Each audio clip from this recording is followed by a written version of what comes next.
Assalamualaikum warahmatullahi wabarakatuh. Perkenalkan, nama saya Anggi Nurwidya dari program studi S1 Kesehatan Masyarakat dengan NIM 2221B0005 akan mempresentasikan mengenai kekerasan seksual pada anak di Indonesia.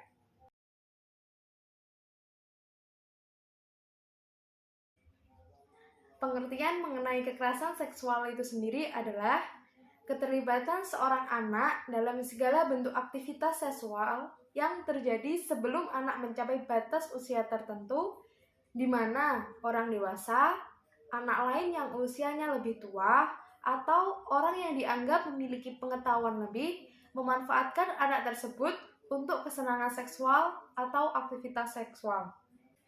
Bentuk-bentuk kekerasan seksual pada anak dibagi menjadi 3 macam. Yang pertama sodomi, yang kedua pemerkosaan, dan yang ketiga adalah pencabulan. Pertama sodomi. Sodomi adalah bentuk kekerasan seksual di mana alat kelamin pelaku masuk ke anus korban. Tindakan ini bisa melukai fisik maupun psikis anak.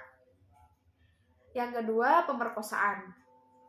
Pemerkosaan adalah suatu tindakan penetrasi dengan pemaksaan tanpa persetujuan korban.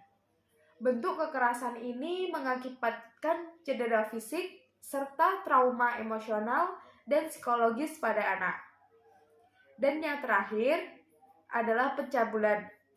Bentuk perbuatan tak senonoh yang melecehkan anak. Contoh tindakan ini seperti menyentuh area intim korban hingga memaksa korban melihat atau memegang organ intim pelaku. Pelaku kekerasan seksual pada anak dibedakan menjadi 2. Yang pertama, familial abuse dan extrafamilial abuse. Familial abuse adalah kekerasan seksual di mana antara korban dan pelaku masih dalam hubungan darah dan menjadi bagian dalam keluarga inti. Dalam hal ini, termasuk seseorang yang menjadi pengganti orang tua. Misalnya, ayah tiri dan pengasuh atau orang yang dipercaya merawat anak.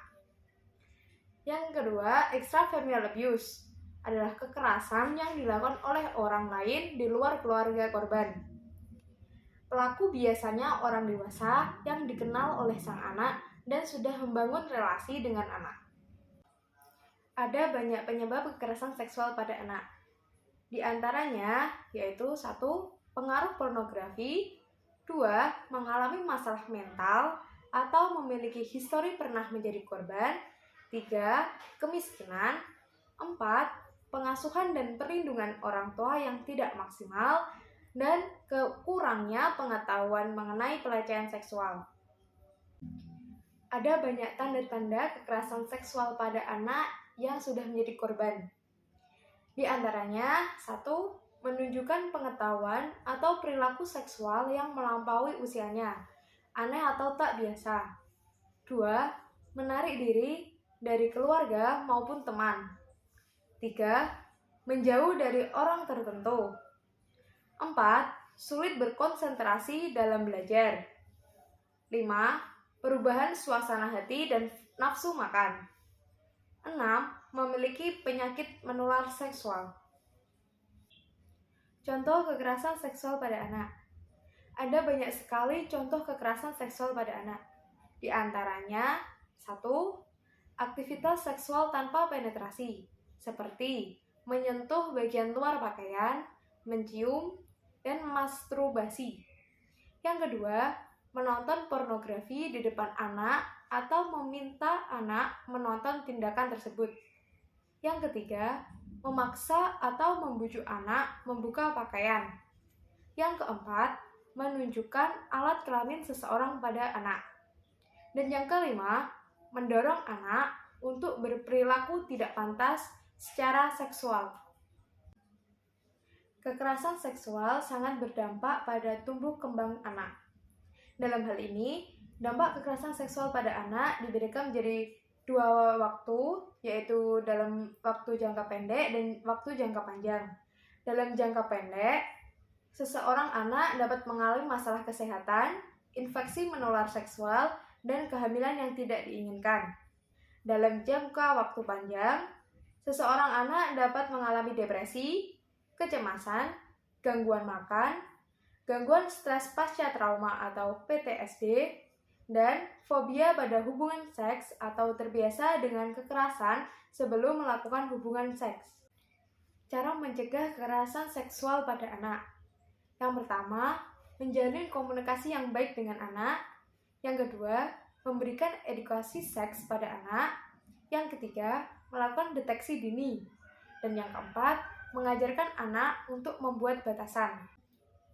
Dalam upaya penanganan kekerasan seksual pada anak, semua pihak berperan penting, mulai dari pihak keluarga, pihak masyarakat, dan pihak pemerintah. Dalam hal ini, pihak keluarga berperan dalam memberikan support kepada anak dan memberikan nasihat pada anak dengan tidak berupa cacian atau makian, kata-kata kasar, tetapi dengan ucapan yang lemah lembut. Pihak masyarakat berperan dalam membantu mengayomi dan melindungi korban dengan tidak mengucilkan korban, tidak memberi penilaian buruk kepada korban. Dan pihak pemerintah menggunakan sanksi hukum pidana kepada para pelaku. Sampai saat ini, hukum pidana masih digunakan dan diandalkan sebagai salah satu penegakan hukum di Indonesia. Di Indonesia sendiri sudah ada undang-undang tentang perlindungan anak yang terdapat pada pasal 1 ayat 2 Undang-Undang Nomor 23 Tahun 2002 tentang perlindungan anak. Perlindungan anak adalah segala kegiatan untuk menjamin dan melindungi anak dan hak-haknya agar dapat hidup, tumbuh, berkembang, dan berprestasi secara optimal sesuai dengan harkat dan martabat kemanusiaan, serta mendapat perlindungan dari kekerasan dan diskriminasi.